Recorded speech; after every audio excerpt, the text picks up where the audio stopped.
তুমি বাড়ির ভিতরে উকি চুকি দিচ্ছ কেন? চলো ভিতরে চলো। আরে না, ভিতরে যাওয়া যাবে না। এই আলমগীর, এই প্যান্ট শার্ট পরাইটা কে? আমি আপনার ছেলের বিয়ে করাবো। অসম্ভব, আমার ছেলে আমার না জানা কোনদিন বিয়ে করতেই পারে না। ডাইনার এমনি এমনি বিয়ে করি নাই। ডাইনার বাবা বিয়ের সময় আমার 50 লাখ টাকা দিচ্ছে। তোর কাছে 50 লাখ টাকা আছে? আমার আব্বু তাকে 50 লক্ষ টাকা তো দেয়া দূরের কথা, 50 টাকাও দেয় না। আমার ঘরে তোকে টাকা নাই, বাইরে ঘর থেকে। আজকের রাতটা একটা মেয়ের লাইফে কত ইম্পর্টেন্ট একটা রাত, কে আমার কোনো বাসর ঘরই হইলো না। কি বলো না বলো, এটাই তো আমাদের বাসার ঘর, কত সুন্দর।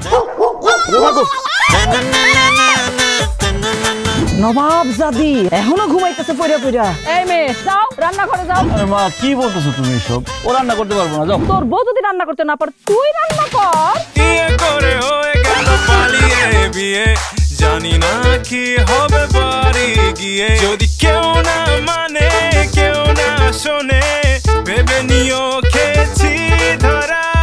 এই আলমগীর, তুই আমার বউয়ের শাড়ি ছিঁড়ছস না, এখন আমি তোর বউয়ের শাড়ি ছিঁড়বো। হয়েছি ঘরছাড়া ঘরছাড়া। এখন আমি কি করবো? আমার দাদি তো পয়সা নাই, তার কিছু পুরানো কাপড় আছে, ওগুলো পরো।